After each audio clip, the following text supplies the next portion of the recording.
Welcome to the Veterinary Project Podcast, episode 092.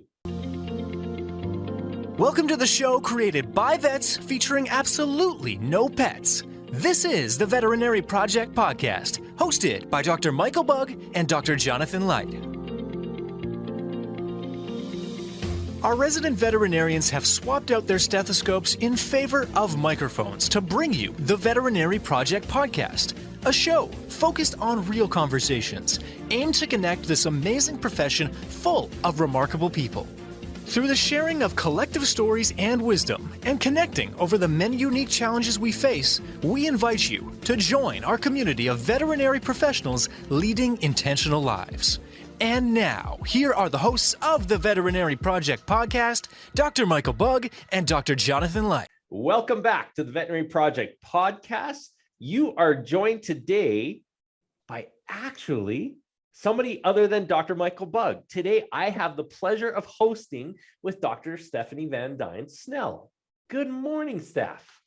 Good morning, John. Thanks for having me. Well, thanks for coming on today. And we are joined by Becky Taylor, also a previous podcast guest. Welcome, Becky. Thank you. Good morning. Very, very, very happy to be here with you guys today. Well, I couldn't think of two better individuals to have on the podcast this morning. Sorry, Mike, you're getting shunted to the side. He's going to hear it, and he's very, heartbroken about it. But I'm really excited about this conversation this morning. For those that may not have listened in the past, Becky Taylor was our podcast guest on episode 50, one of our most popular episodes, speaking about communication in the workplace and all of those different skills which we need to continually evolve and learn with, as well as Dr. Stephanie Van Deynze has been on a couple of our episodes now, the inaugural episode at the end of December, another one recent, and now also, for those that have not heard her speak before, is also the owner and practitioner at Central Vet Services, just outside of Winnipeg, Manitoba, Canada, where she helps operate 9 veterinarians, 12 veterinary tech. Let's try this again. 9 vets, 12 techs with her husband and another partner in mixed animal practice. Becky, going back to her as well too, runs and operates BS communication strategies with her partner Sage as well. Lots of topics to get into it. Let's jump. Before we do so, Becky, we got onto a call last week and set up for this discussion and talking all things RVTs. All things RVTs in 2022 becomes even more of a topic of conversation, continuing with the veterinary shortage, whether it's veterinarians, RVTs, techs, and the need to support an ongoing increase in demand at our veterinary practices. Where does this take you, Becky, in this day and age? And tell me what your thoughts are and where we are at right now. Well, I think it's an exciting time. I know our profession is feeling drained and weary right now. I also really see tremendous opportunity and growth. And there's no better time that RVTs can start optimizing what's going on in the world. Not just RVTs, obviously, anything that RVTs do ultimately needs to support what veterinarians are doing, which then supports the veterinary community and the profession and the whole giving and the whole treating of animals and caring for animals, which is what our main goal is. So I think it's a good time. I think now is the time where we are ready for change, I guess, and not out of desperation. I do feel that in some of our people, but out of opportunity. And that's really the point that I think that we're at right now is there is just a huge mountain of opportunity for RVTs and for our profession, for our whole profession to start progressing and really, really getting into our creative ideas and thinking. So that's where I think, Jonathan, I'm old. I'm vintage, man. Like I am vintage RVT situation right here, coming up to 30 years. And I'm just as excited about veterinary medicine as I was, many, many years ago. So it's just, it's so full of opportunity right now. That's where I'm at. Well, I love the energy, the enthusiasm, and also you're talking about the whole spectrum. You went from desperation to opportunity and nonstop. Like that is the full pendulum right there. Yeah. What creates that excitement in you and or in your work where you feel that that opportunity is there and or that ability to maybe re-engage maybe that tech community, vet community that we need present in order to be able to sustain ourselves in this industry? What gives you that energy? Well, I'm ultimately energized by people. So you probably know that, Jonathan, about me having worked with me before. And I think that is what energized me. I again, that this long time in the profession, I have met the most amazing, interesting, thoughtful, man, gritty. I love the word grit, and this profession is loaded with gritty folks that are, and by grit I mean resilient and caring and inquisitive. And so that's what energizes me, is all these people and all these people that are still doing the thing. They're still top priority, caring for patients, providing great service to clients. And so where do I get my energy from? All these great people. And they just continually are. Our profession is full of them. I don't think there is another profession that has as many amazing people as this one. And so that energy comes from the conversations that I have, meeting people, when I'm running these courses with BS communication strategies, and I'm talking about dialogue skills, and people are just soaking it up and they're immediately applying it. And that's what I love about it. I think the people are still amazing. Don't get me wrong. I'm an animal person, hardcore, and that is still my driver. But the people in this profession are amazing. And I also feel energized by the people that own and care for animals. I never forget that those people need us. And so that to me is such a privilege to provide care like that to people that are owning and caring for animals. And I know, again, that's when you talked about the spectrum, Jonathan, of sort of draining to optimism, that's where I see us, our people swinging every day. There's like, oh, yay. And then there's like, oh God, oh, yay. That swinging is quite tiring too. But we just have some great people in this profession, both the people that we serve and the animals that we serve and the people that are doing it. That's my energy. Well, you and Steph are there because at the same point, every time I talk to Steph's talking about, okay, how do I lead my people in terms of being able to grow their own skills, grow their own development? And it's not Steph doing the day-to-day tasks, it's that vision creating. And I think there's that intersection there that you spoke about as well, too, in terms of when we get that right, or when we focus on the people, then that interplay with the animals and what our job is to serve our clients and animals gets better as a result of it. Steph, do you agree with that comment? I don't know, I'm putting words in your mouth potentially. Oh yeah, for sure. And like I was gonna say, I'm such a huge fan of you, Becky Taylor, because of everything that you've done for the profession.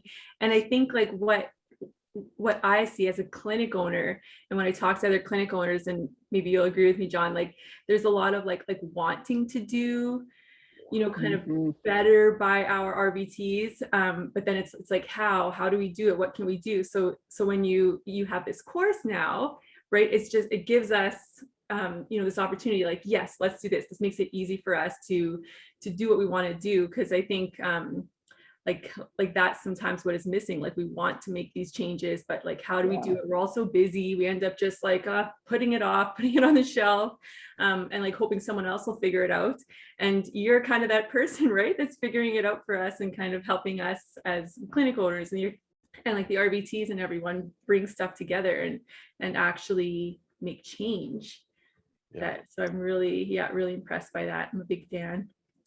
Thank you. And I would add to that, both to your comments. One of the things that really attracted me to communication early on, I mean, I've always enjoyed working with people. That's something that I've always enjoyed and tried to develop. But when I got into the communication research and I started really looking at it, and when I did my program, I started realizing that this was a path to great care. So what was actually hit home immediately was that when we can communicate better with owners, patient care gets better. That's replicated over and over and over and over in human medicine, for sure, that, when the doctor develops good rapport with their patient and all the things are used, repeatedly, care, they comply, their recovery is faster or better. And we're starting to see that in veterinary medicine. And because RVTs are so connected in a different way than the veterinarians are with the clients, I started thinking like, wow, this is doable. And then add to that the skills are teachable, coachable, learnable. Like, to me, it was just such a win. And then the side effect of all that is that they start communicating better with the goal of, communicating better with clients, and suddenly they start communicating better with each other. Then everything starts falling into place and people are feeling better, for lack of a better term. But ultimately, that was just such a like it was like a spark went off in my mind. Do you mean if we do better with people that animals get better? I'm in. That was a huge. So let's get into the specifics of that, because Yeah. Steph's had 2 RVTs that have gone to a course that you now put on, a 5-day course. And this is not a paid advertisement or anything else. And Becky and I don't agree on everything related to this course either. So let's chat on it. Yeah, let's do it. And Mosaic Veterinary Partners, we've had a number of our techs go through it as well too, 2 in the last year here, which is exciting. And let's talk about what your goals are when you have your let's go into mobilizing RVT. So this is a 5-day course that you put on, and let's get into the definition, because there is some feelings out there. Is really, what is mobilizing RVTs? Why do we have to mobilize RVTs? What does that mean? Wait a second. Are you disparaging RVTs? Like, we have a job already. We know what we're doing. Tell us more about that and why you named it that in particular. Well, okay, Becky's opinion is about to come out. That's right what now, I'm after, Jonathan. and then we can go into it. I want to stop. I have stopped using the term utilizing RVT. And the reason is, you look at veterinary practice magazines from the 70s, and it talks about underutilization. And I'm so tired of that term. And we need to utilize them more. Well, what I utilize is tools. Like, if I'm going to go do something, I'm going to utilize the right tool. And I thought, we're not tools. We're not things to be used or utilized. So right away, I think we set ourselves up to just do more work, like do more tasks. So I started really stewing about it and thinking, where's the gap here? It's not, so sometimes people would interpret that we better utilize techs more meant give them more tasks. So they have 7,500 things to do on their to-do list on a day. Let's add more and we'll say they're utilized. Well, no. So that term, that's how I feel about it. And so I started thinking, well, what would it be? And mobilizing really is about getting ready for action. It's about having people that are ready and they're mobile and they're going and they're going to start doing something. Because that's what I feel about RVTs. They have already a solid base of knowledge. So there was a gap in what could they do and how could they interact more with clients and ultimately still do what we do best, which is support the veterinarian, support the team, and ultimately support patient care. So those are the things that, in my mind, when I was circling around, how could we build this? What could we do? Where's the gap? And of course, I do it all through a lens of dialogue and communication. And I thought, okay, one piece that's missing is we don't really target, educate AHTs or RVHTs when they're in their programs. And I taught at Olds College for many years, and I thought we're not really including this in the curriculum a lot. So there was a gap. We are starting to really include lots in the veterinary programs now, right? All the veterinary programs have communication as a clinical skill. They have to do it. So I thought, well, okay, we need to, in that concept of mobilizing, they're ready. We are ready for action. What's the next thing is to provide that bit of education in there and practice so that they could be interacting with clients, so that they could be supporting the veterinarians, all the things. So I don't know if you want me to give a quick description of the program, Jonathan, or if you've already done that. No, I haven't done that already. And because I don't want it to have just on this program itself, today's discussion, you describe a gap. Yeah. And so RVTs are coming out of school. Yeah. They're very much focused at the start on technical skill, literally of course. Placing a catheter, getting an x-ray, getting anesthesia, monitoring, all of those other pieces. Once those are coordinated, and they do happen, they happen 99% of the time with RVTs, then you're saying there's a further gap that's in place. Is that what I'm hearing? And that's what you're trying to cover? What is that gap and why are you covering it? So to me, the gap is their interactions with clients in the form of running an appointment, meaning that role. And you're right, Jonathan, all those technical skills, the clinical, communication is a clinical skill, but those technical skills that you're talking about, like, here's the needle and where do I put the pointy end, right? They need to know that. And they need to get the medicine sorted out and the care so that they have that base of knowledge and that understanding. But the gap now is, how do I go and present myself to the client? The veterinarians are doing it all the time. The veterinarians go, I'm Dr. So-and-so. We do the appointment. I make my recommendations. I send you home. You comply. There's a whole cycle. And there isn't really that, other than, oh yeah, RVTs educate clients. And I started thinking, well, how do they educate? How do they know how to do that? How do they get the client's perspective? So it started being less about RVTs just telling them what to do in a discharge, for example, or handing them over an estimate. I started thinking, okay, there's a whole cycle here where we need to build relationships with these clients to support the relationship that the owner or owners have with the veterinarian, to bond them to the practice, to generate revenue. And, you start seeing a domino effect. That was the gap that I saw, not in the technical skills. They need that base. You're right. And that's, we're all keen. Veterinarians the same. I mean, they come out and they want to do the cutting and the curing and the healing and all the things that they do. But this needs to also be the focus, because it leads to better care all the time. So that was the gap that I saw. And then there are those RVTs that they're so interested in working more with the clients and being a partner with that client for the care of their animal.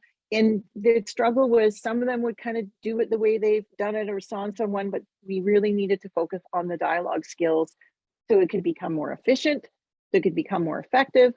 And it was something that they could learn and grow and get coached on and all that. So that was the gap. Not that they need more information about vaccines or they need more information about nursing care. It's not that. It's, how do I develop rapport with a client? How do I communicate through dialogue really, really effectively for the betterment of the patient? How do I use that to work with the team? All those pieces. And that's what I'm targeting. That's what the whole point of what I'm doing is. And it's not for everybody, Jonathan. Not every RVT wants to do that and wants to, start really developing they want to do their clinical skills. That's great. Then they should be doing that and work towards building those skills. Yeah. So I think there's a lot of RVTs that are highly skilled in dialogue and in relationship building and already do a great job. So this is adding polish to something that's already pretty shiny. I appreciate you saying that last context, and I'd love Steph's opinion on this as well too, because even at Bridgeline, which has been open less than a year, we're already into differentiation of jobs and duties and tasks, because there are some that will then be more adept and or experienced and or desiring of remaining in that treatment room and that technical skill quality, as opposed to those that enjoy being with the clients more. Steph, have you seen that in your own setup? And I guess my follow-up would be, how have you guys worked with the gap in the past? Yeah, so I mean, we have a big clinic, so there's lots of different things going on. So we've been able to job craft in a way. So like we do have RVTs that just do medicine. We have RVTs that prefer large animal and surgery, so that's all they do. I do find like the communication is necessary for whatever role they're in, even like you were saying, Becky, between just the team. So yeah, like I think more and more as we kind of, and like as you're talking, Becky, even that gap, when I think of the gap, I see it as like vets on top and then the RVTs under the vets. But for so many years now, we've been looking at it more like, here's the vets, here's the RVTs. Yes, they can play off each other, but it is a separate, role. And there's so many things now that our like RVT team does that our vets don't know how to do. Mm-hmm. Right? Like there's like stuff where it's like, grab an RVT, we don't know how to do that. And I think like that's what I want to see happen is more and more it's they're separate roles and they support each other, but there's all these different things that like the techs can do, all these different things that the vets can do. And then, to kind of close that gap that way when it comes to like the leadership within those roles. Cause like when you're talking about like that communication and being in the exam room, I just find, it's that switch for the RVT team where it's like, oh, I'm the leader in this appointment. I'm not waiting for the vet just to tell me what to do. I have the power here to like lead this client and this patient to like a good outcome, and that's on me. And like you were saying, that's not for everyone. Like that to me would be the thing that's maybe not for everyone, because I think some maybe do get into the profession thinking, no, I just, like I want to support the vet. Whereas there are others that are like, no, I want to be a leader in my own right. I want to take charge here, and I want to be responsible for more. So I think that's what's so beautiful about the RVT profession, is there's even like a larger like scope than even like vets, right? Like there's so much opportunity, so many different things they can do, different niches, that kind of thing. So I don't know, that's kind of where I see the gap. And that's kind of what, like, again, just very much what you were saying, Becky, what we like to do too, is really figure out what people like doing, and then just being able to support that. So yeah. I call that a strengths-based team. Jonathan's heard me talk about that a ton. And that's and that was a leadership conference that I went to, where we did it was called Strengths Finder. It's one of many tools that you can use. And I remember the speaker, he was talking, and he says, how many of you go to a conference and you go to the things that you know the least about? And there was, wasn't just veterinary people in the room, and all of us are wondering, we've got to try to build the things that we're not really good at. And he says, well, why aren't you still going to the things that you're already good at? To get even better yet, kind of. And I remember thinking, I was so affected by that. It was fairly early in my career with Olds College, and I thought, why am I going to learn things that I don't even like, just so I can say I'm a little bit better at something I suck at? Why am I doing that? And so really what you're talking about there, Stephanie, is, to really find, the where each team member, what their strength and shiny areas, and keep developing that. Because when they're, I really believe when you're doing something you like and you're good at, you're going to get really efficient at it. And then you get so good you can teach others. And then, and it doesn't mean you can't still be competent at some of the other jobs. I mean, obviously we have to have a level of entry level competence. I can't, go and do only one thing and never put in an IV catheter, for example, or never, restrain a patient. I will have entry level skills, but you know what, if 80% of the time I'm doing what I rock at, and I'm so good that I become so efficient, and then my partner over here is doing what they do, and then suddenly you've got all these pieces that are clicking together, and it isn't a drain, like, oh God, I have to go run the diagnostic and do something I don't like, and I'm dragging along, and that's what affects efficiency, I think. So what you're talking about, I love, is really like looking around the room and say, who's good at what?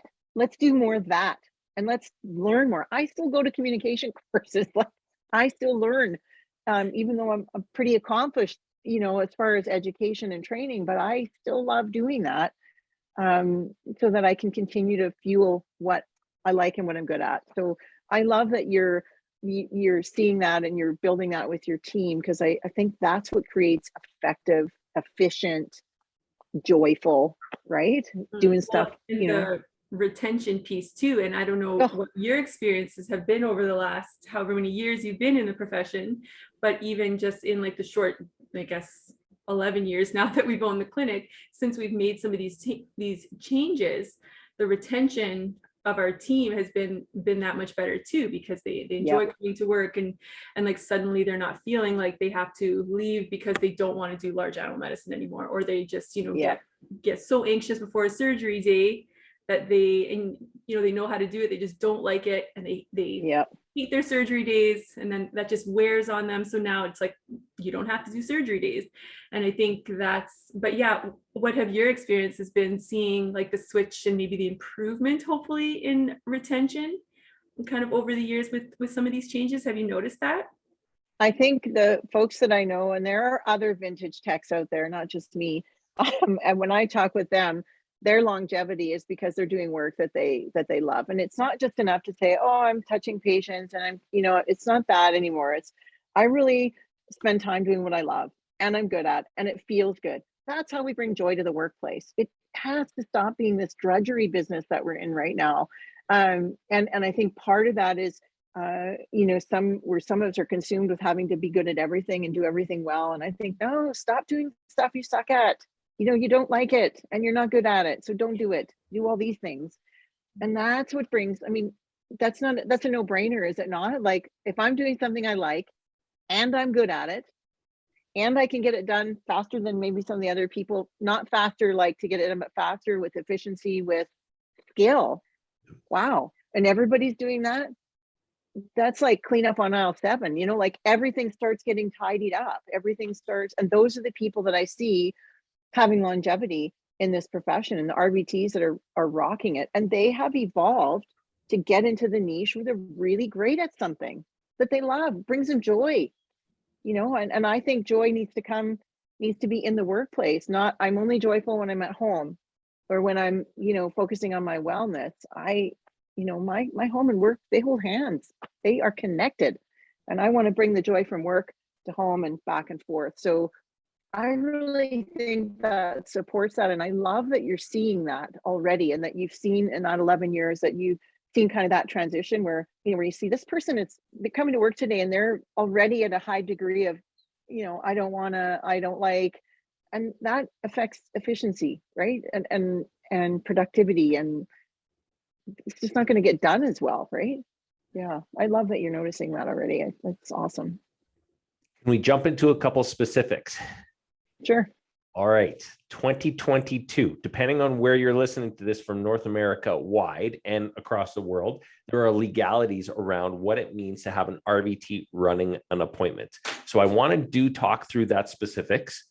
Yeah, because there is some specifics that are related to legalities and what that looks like. And then number 2, whether you're in corporate medicine or a corporate driven clinic and or an independent clinic, how does an individual have a conversation with their leadership, or leadership have a conversation with the individual to make and acknowledge what's present, whether it is burnout or a desire for more, and getting to the next steps in a person's career? Because I think there is some self-accountability there present also necessary. So there's 2 big pieces I want to go down the path on. Wow, those are big. Next 20 minutes. That's all we have. We're short time. Let's do it. But I want these specifics because there's people listening that need to know this as they're thinking about going, oh, this sounds all great. It's very dairy. It's fantastic. 11 years is a long time, Steph, that you've been at this. Becky, almost 30 years. Long time. What's somebody doing listening? Work with the legalities as well as talk to leadership, or vice versa. I can address the legalities, and I think you're really talking about scope of practice for RVTs, if we were to name it that.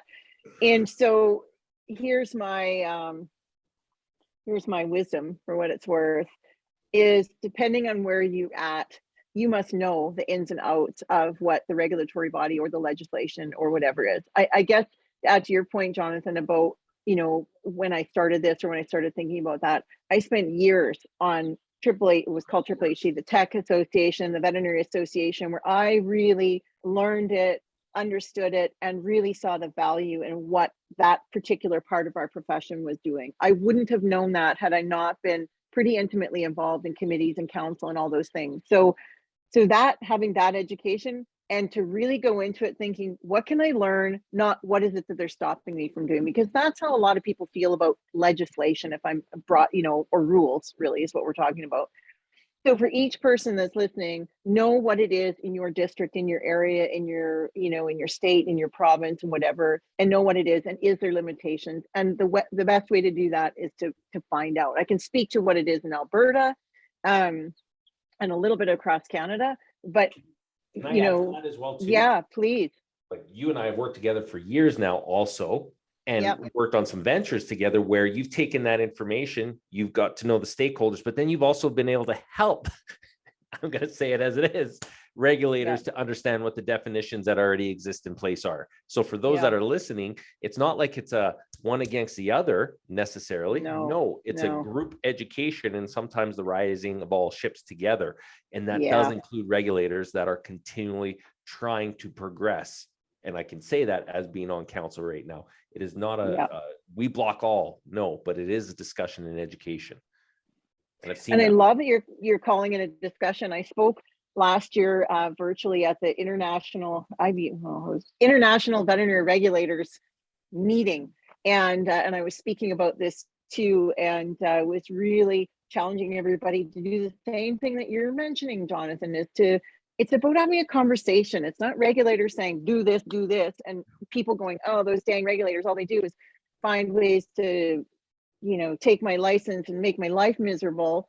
It's not that. It has to be the conversation with inquisitiveness being at the table, right? The curiosity, be like, why is it like this? Oh, is it hard and fast? Well, not really. And to have really, again, inquisitive conversation, like you're saying, Jonathan, about just getting to know it, but not getting to know it to, oh, how can I know it and find the loopholes? How do I look at it and say, what is the piece that I can work with here? And it can't be, well, if only regulations would change. Well, you talk to anybody on council, sure, we'll change the regulations and we'll see it in 15 years. Like, it's not that easy to just change a thing like that, like the Veterinary Professions Act, for example. Like, that's not a thing that someone's just going to go cross out and put some new writing in there. And that's good. We can't be in any regulatory body just changing policies at the whim of whatever. So it is about getting to know what you need to know and approaching that, like you were describing, with a real open mind and an inquisitiveness to be like, I really need to understand this so that I can make it work in this situation. Not, I need to understand it so then I can be mad at it, so then I can wish it was some other way. That's, it's not productive. Yep. But here's this thing, how do I work with this? And that's what I did with this Mobilizing RVT. I looked at what the legislation was. I had great conversations with people in those roles. And ultimately, I'm still supporting that. I'm still supporting what the profession of veterinary medicine is about. And what that to me is really key. What do you think the result would have been in terms of rolling this program or any other program out if you would have just gone right against the ABVMA in terms of, well, saying, screw it, scope of practice for RVTs is XYZ, et cetera, and I'm going to go with it no matter what? Because this is the way I read the rules. Sure. And, I've seen enough conversations go that way and they're not productive. And they don't end well generally. I mean, certainly I could have done that. I knew, I know what the regulations are, and I've sat, but I thought, why would I do that? This has to be are we not all in the same dang profession? Are we not all trying to solve the same problems? And they're a big part of it. So for me or anyone to go and just, well, I'm going to do this anyway and hope I don't get caught, or I'm going to interpret it my way. To me, that when I looked at that, and I could have went that way. I'm so glad you said that, but I thought, this is not my way. This is not a dialogue way. This is not in good communication. And so to me, that became very important, and not so much to go and sway them, but to be like, what's your perspective on this? I'd really need to know what you think about this, and let's have some difficult conversations. And we did, believe me. And it really just came to such a great understanding, and that mutual perspective gaining. That to me was the other piece, Jonathan, that comes from skilled dialogue, is what is your perspective and why? And then when I hear that, then I can say, I don't want to share mine. And then suddenly when you do that with clients, with teammates and all that, it just became like, okay, this is going to work. We're going to tweak some things here. We're going to do it this way. We got to look at these kind of things. And it was so much better. And I felt that we were trying to connect many parts of the profession. And that's a big part of it, whether we like it or not. But I mean, we live in a society where there's rules and regulations, and we can't just be mad about them and wish they would change, because that's kind of a waste of time, wishing something would change. It is not. Yeah, for sure. Anything to add to that, Steph? Yeah, I just like that you said, we're all on the same team. And I think that's my biggest fear with everything we're up against right now, trying to make positive, impactful changes, is all the, kind of the naysayers, the egos, there's all these other components. But I think if the whole profession as a whole can really focus on what are we actually here for? What's our purpose as a profession?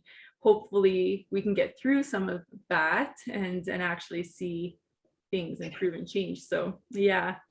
And when we feel we're up against something like that, I guess I'm insatiably curious. I love, as I'd be, my goal when I feel like I'm up against that or something, is then I have to be like, why do you think that way? That's how I'd be leaning in. What is your perspective? Mm-hmm. Why? Tell me more about that, to the point where, as a person starts, when you can guide that kind of dialogue and the person starts explaining their perspective, suddenly you don't have to convince them anymore. They go, oh, I see the gap here. Or, oh yeah, I see where that, and then you're like, yeah, now we're talking.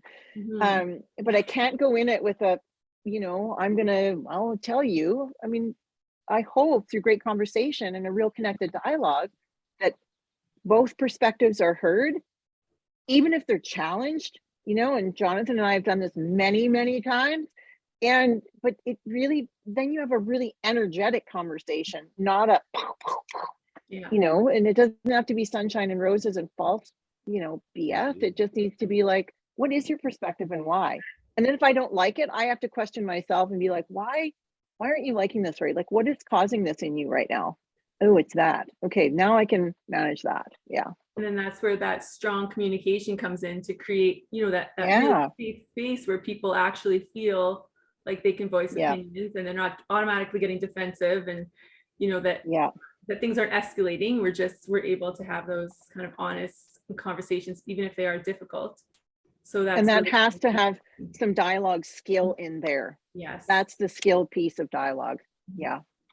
Right So on. I think your first answer could also then be turned towards the second answer as well too. So legalities, understanding your jurisdiction, understanding what that looks like, and then providing that information again. Now into the second part, I think your answer is going to be quite the same, but I'm guessing based on how you would approach with leadership or leadership going back in regards to, hey, we've got RVTs that want to do more, want to be more engaged or re-engage in a different way than they have previously.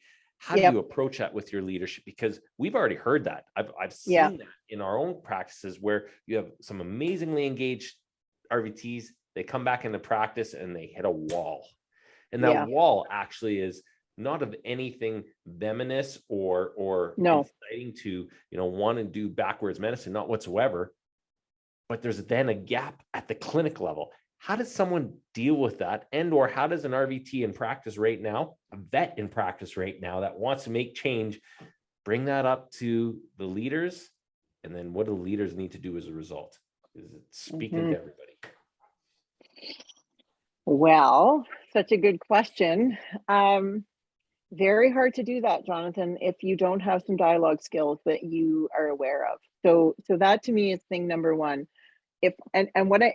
Everybody knows how to, I'm making it sound like nobody knows how to have dialogue. We already know how to talk to each other, right? Like we have some skills already. So it's refining those skills. It's about self-management, having some emotional fitness to know that I'm about to go talk to Dr. Stephanie. I really want to talk to her about this thing that I want to do. And I have to be like, hey, it really makes me nervous. I think she's going to say no. What if she says no? What if she fires me? And I have all that worry. I need to go through that in my mind so that I can really think to it, get down to the, what it is that's bothering me. That's emotional fitness and empathy and all the things that we can build. And then when I go to her, I have to go with the interest and the ability to say, I need to understand her perspective. I need to ask great questions. And you need to get to the point where we have a connected dialogue. Now, connected dialogue to me doesn't mean we're agreeing, we're holding hands and singing Kumbaya, skipping down the stairway. It means that it becomes a back and forth. Dr. Cindy Adams describes that as a Frisbee conversation, right? It goes back and forth, back and forth. And that is when we're approaching leadership, we have to go in with, I need to share my perspective, but I also really need to hear theirs. It is. And when you said I'm going to give the same answer, like that is the same answer. It's about gaining perspective. And it's not about going to convince Stephanie that I need to do this. It's about going to say, I have this idea, I have this desire, I put some thought into it. What are your thoughts on it? Where are you at? What's your perspective? So to me, I think that's really, really, really key. And of course, it just all comes down to skilled dialogue. That's my answer for everything, isn't it, Jonathan? How many times have you heard me say that? I want to play this out a little bit. And I get to do this as a host, is put people on the spot. That's the beauty of being a host. Steph. I love it. Becky comes to you. She's got this great idea. You have no idea what she's talking about. Not whatsoever. You're running a super busy practice. There's things coming from all over the place. What does it look like for a leader to best respond with something that's come forward that does have thought behind it, and also going, I can't just say yes to this. I don't know enough about it. Where does this land on your lap when you're hearing these types of opportunities come forward? Because this happens quite a bit. Yeah, well, and this is where like I can answer that question easily for myself. Yes. But then when I think of like what is the perspective of, kind of other clinic owners, depending, like, are they still seeing a heavy caseload? Are they doing all these different things? How much have they thought about like the vision and the direction, and like what does their practice value? Like how much of that have they really dug into to have a good space to kind of like let that land, if that makes sense. So I know for us, because we've had these active conversations of like, okay, how do we optimize the tech minutes, right? So like in our clinic, we talk about vet minutes and tech minutes. So how do we optimize both of those? Which means how can we make sure that the majority of time the RVTs are doing things that only RVTs can do, for example. So like that's the framework we're working with. So if someone came to me with like, and it happens all the time, probably because we're set up this way, is hey, like I really want to take this this like laser course was the last one. I want to learn how to do lasers on, and it's like, yes, awesome. Just give me the information. How much is the course? Like we have to see where it is in the budget. Not sure if it'll be this quarter, maybe it's next quarter, right? And that's where the back and forth comes in. So for us, that's what it looks like. There has been times where we've said no because of like the regulations, and we're like, well, you wouldn't actually, like, so for example, like with us, we would love to have an RVT be able to do acupuncture, but right now it's kind of like, is it worth going through that course? Let's look at some other things. But I think where the biggest difficulty is those clinics that maybe haven't yet, and like the clinic owners that haven't yet made it a priority or a focus and like laid down that framework to even have those conversations. Because I think that's maybe where it falls flat, is like there's this huge gap, like, and like you're trying to get a hold of like the boss, and it's like, hey, I'd really like to take this course, and it's like, what? No, I just need you to like fold the packs, like let's get going, right? So I think maybe you could ask so many different clinic owners and you'd get a completely different answer. But and the back and the forth is for us. And I like that you say, Becky, like the getting the owner's perspective too, because I just have to say it's a little bit off topic, but a lot of the stuff now feels like it's like, kind of the team against the owners. But I really like that you say it, that we, because we're a big team, and that's one thing I'm always trying to get across. It's like, no, like we want to be a team, like we're all in this together, like let's talk, and we'll be super transparent with you if you're transparent with us, and we all want to win together. So I like that you said that a lot. But what does it look like for you, John? Now I'm curious. I think that this is a place where I deal with this quite a bit. One, from the measure of we are not in the clinic itself, if we're speaking for Mosaic Veterinary Partners. So we really have to work with our communication with our clinic managers, ensuring that there is an expectation around decision-making ability at the clinic level, and that communication that they have the support they need in order to be able to both make those decisions, be comfortable with it, not acknowledging that sometimes there's going to be mistakes that are made, and or that direction, that spend, etc., won't be completely in line, but you still need to take a chance and move forward. And that's different. And I think there's a huge gap right now in veterinary medicine, and I'm seeing it play out a little bit, which I don't like, is that corporate view that, well, corporate's not listening to me. And again, I'm not speaking Mosaic. We've done a lot of great work in it, and Becky knows it just as well as I do. There is a lot of conversation that has to happen for people to trust somebody that's not in the building 24/7. And the acknowledgement that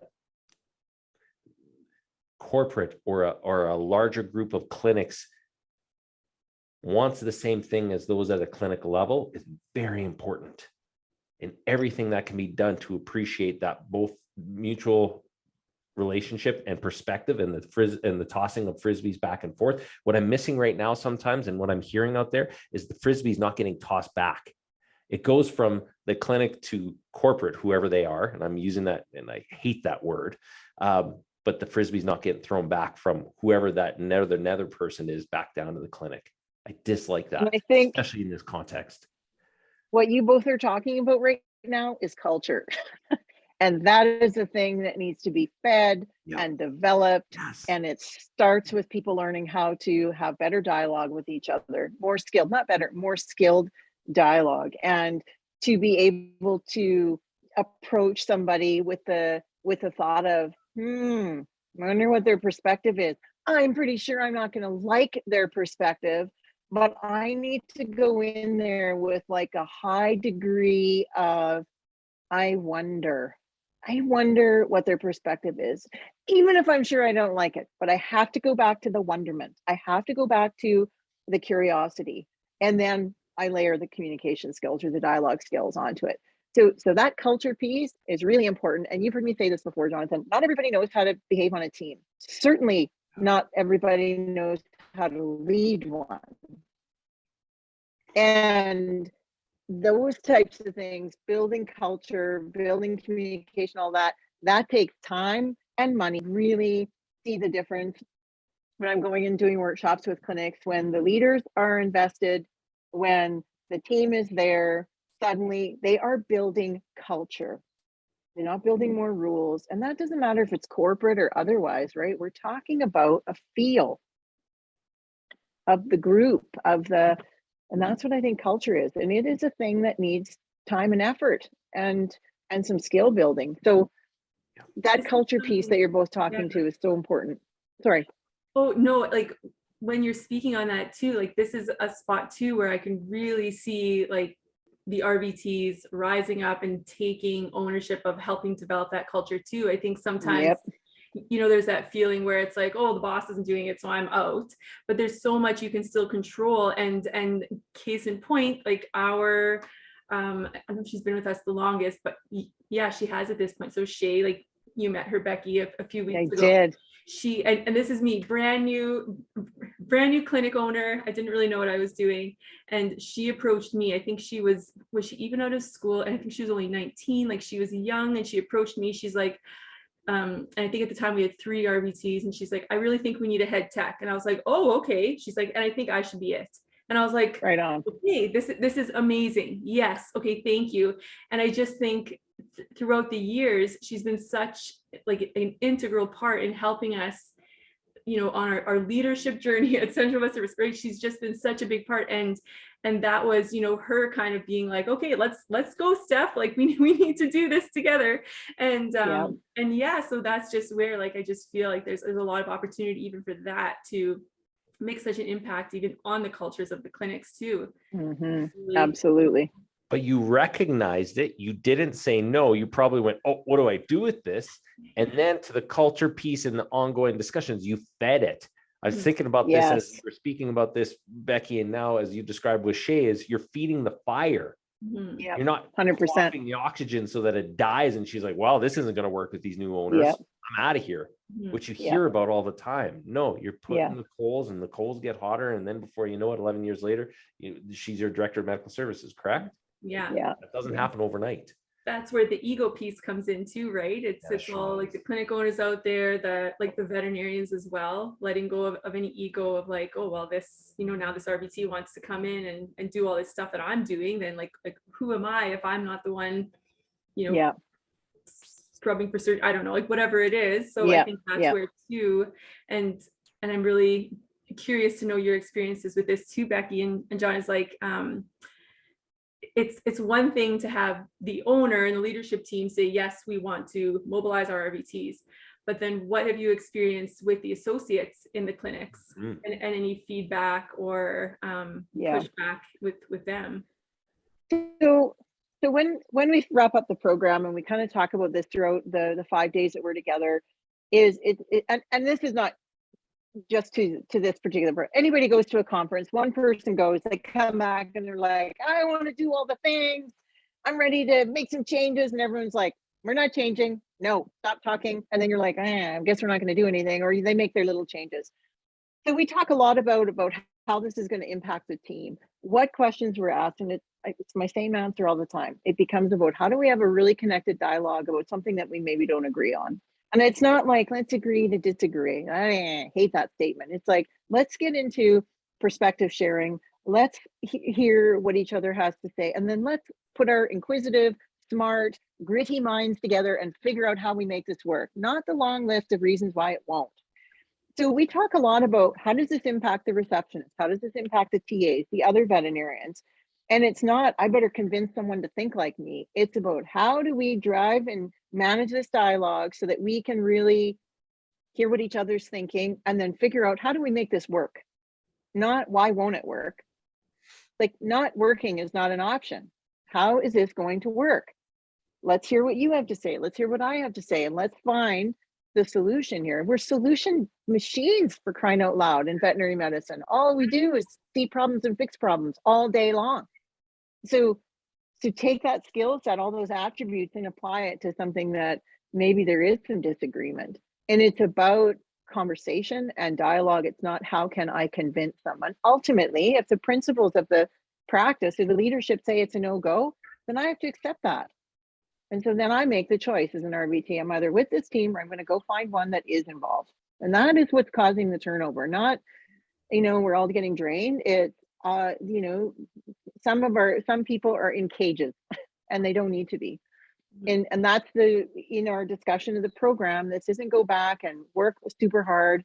The people that are having success in this already have the team that are interested and invested. They're also willing to figure out how it's going to work for their practice. It's not a cookie cut thing. So we talk a lot about that, Stephanie, about how to bring it back to the practice. What are the questions that people are going to ask? What questions do we have? And know that this is an evolution. It's not a one-day event.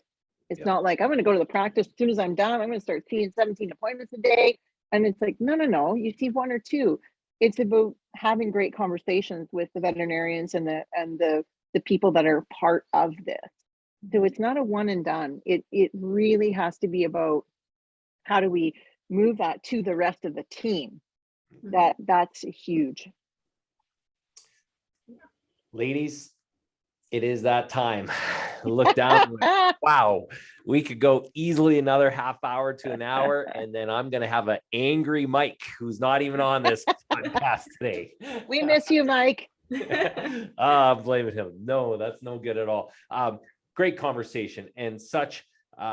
Actually, I'm really happy into the detail that we got into here, because there are individuals that will be listening to this that want to know what they can do, how they can fill those gaps, whether they are leaders within their practices, RVTs looking for next steps in their career. So happy with where we went to in this conversation, and hopefully look forward to further ones in the future.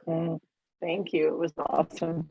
And Steph, yay to the co-host. Mike might be in trouble here, just putting him on the spot. He's going to have to up his game. This is, I don't know. I had big shoes to fill. I was a little bit nervous, but nothing like giving new things a try, right?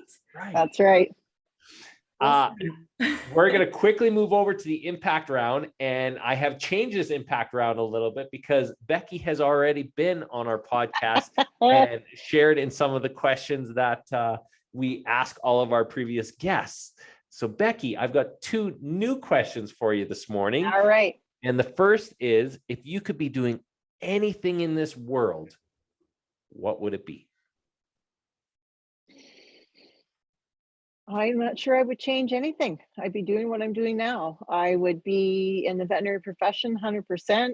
I would be working with people that I love and admire, and I would be interacting with animals on the daily. So I wouldn't change a dang thing. Maybe I'd have more money. So maybe that. Well, my second question is actually, what would you do if you won $10 million lottery, of which in Canada you pay no taxes on, so you get the full 10? Oh gosh, can't even think of that.